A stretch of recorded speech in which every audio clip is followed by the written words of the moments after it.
Buenos dias et bonjour à tous mes petits voleurs. On se retrouve aujourd'hui pour parler du Real Madrid. Suite à la défaite du Real Madrid 3-0 hier en match amical contre le FC Barcelone pendant la tournée de pré-saison, certaines questions peuvent se poser suite à ce qui s'est passé hier soir. Et ça ne date pas d'hier soir. On ne va pas être hypocrite, on ne va pas faire croire que ce problème est arrivé hier. Mais suite à cette défaite 3-0, justement, on voulait savoir si le Real va agir à réaction sur ce mercato et est-ce que cette défaite va piquer la direction du Real Madrid et peut-être les obliger à un mouvement sur le mercato qui n'était jusque-là pas annoncé. Justement, pour répondre à ces questions, on va le développer sous plusieurs axes, comme d'habitude, dans un format court. Ce ne sera pas un live, ce sera une petite vidéo de moins de 10 minutes. Et avant qu'elle commence, si vous pouvez mettre un petit pouce pour la référencer au mieux pour le développement de la chaîne, ce serait génial. Si vous pouvez vous abonner et que vous êtes nouveau, c'est encore mieux.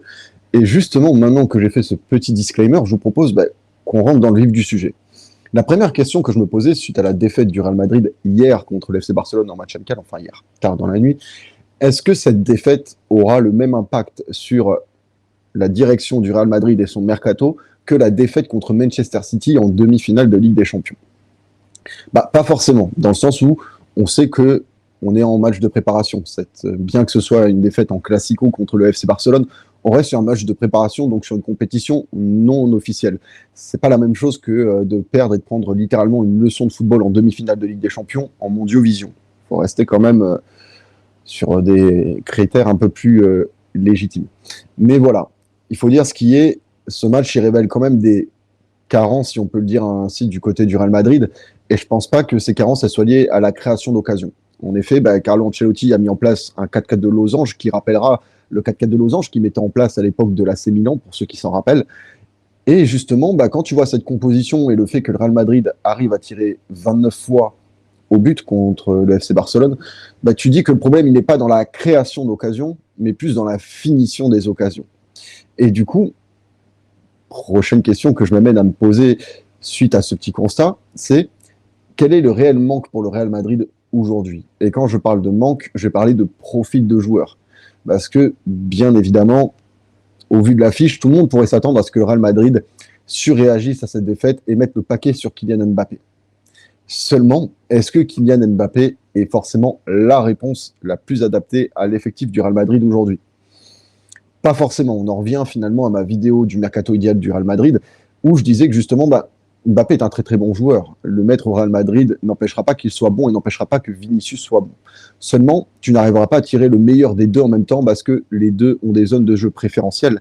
Kylian Mbappé n'est pas un réel neuf, Vinicius non plus, tu ne pourras pas le mettre en neuf. Aucun des deux ne sera plus à l'aise s'il joue à droite que s'il joue à gauche.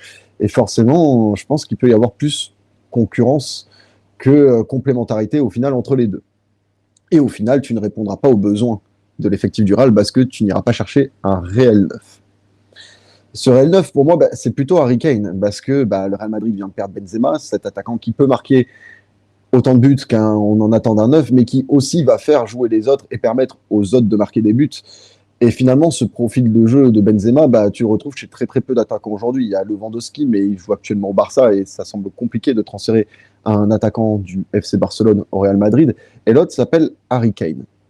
Seulement, on connaît la politique du Real. On sait que le Real Madrid, et notamment Florentino Pérez, n'aime pas recruter les joueurs à partir de 30 ans. Et malheureusement, Harry Kane, il vient de fêter ses 30 ans. Et logiquement, ça le rend pas éligible à cette liste du Real, qui est pourtant étonnante. Mais quand on prend le mercato du Real, on va y revenir tranquillement. Le Real Madrid, depuis le début du mercato, a acheté Jude Bellingham à Borussia Dortmund pour 103 millions d'euros, le plus gros transfert qu'ils aient fait sur ce mercato. Mais derrière, on est plutôt sur des choses assez raisonnables. On est sur le retour de Brahim Diaz de prêt et de Antonio Blanco, qui étaient tous les deux prêtés à l'AC Milan et à l'Aves. On a également l'arrivée de Rossellou qui vient en prêt du côté du Real Madrid en provenance de l'Espagnol Barcelone.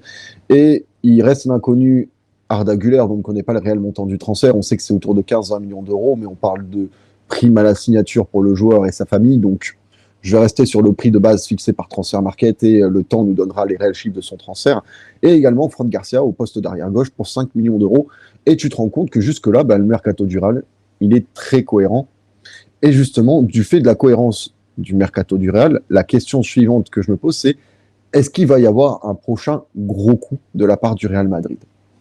Si oui, lequel? Parce que forcément, après ce que je viens de dire, bah, il y a toujours la tentation de se dire bah, Kylian Mbappé, il est disponible, il a été mis en vente par le Paris Saint-Germain, il a un an de la fin de son contrat, et tu peux peut-être tenter une offre qui ne serait pas si élevée que ça, étant donné que tu as affaire à un joueur qui a un an de la fin de son contrat et qui a l'air déterminé à aller au bout de son contrat s'il n'est pas vendu cet été.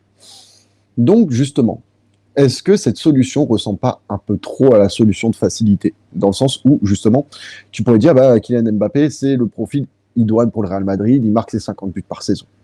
Seulement, comme j'ai répété précédemment, la cohabitation Vinicius-Mbappé, je ne dis pas qu'elle sera inexistante. Je ne te dis pas qu'elle est impossible. Seulement, tu ne pourras pas tirer le meilleur de Vinicius et le meilleur de Mbappé en même temps sur le terrain.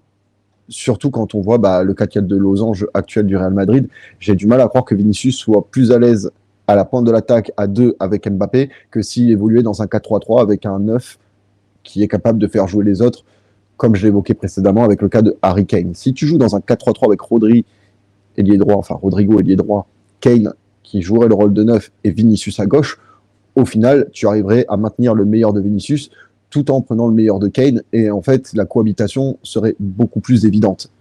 Et ce qui te permettrait, en fait, collectivement, d'être plus abouti du côté du Real. Et je me rends compte que finalement, ce chaînon manquant du côté du Real Madrid, il ressemble vachement plus à Harry Kane qu'à Kylian Mbappé. Je ne sais pas ce que vous en pensez, en tout cas pour les personnes qui regardent cette vidéo. J'ai donné mes éléments en tout cas. L'espace commentaire est maintenant à vous. C'est maintenant à vous de me dire ce que vous pensez de tout ça. Est-ce que le Real Madrid va agir en réaction à ce qui s'est passé hier? Si oui, est-ce que vous pensez que le Real Madrid peut recruter un top joueur mondial? Si oui, lequel? Peut-être Mbappé, peut-être Harry Kane, peut-être un autre joueur auquel je n'ai pas pensé. N'hésitez pas à me donner votre avis. N'hésitez aussi surtout pas à mettre un petit pouce sur cette vidéo pour aider un maximum au référencement et au développement de la chaîne.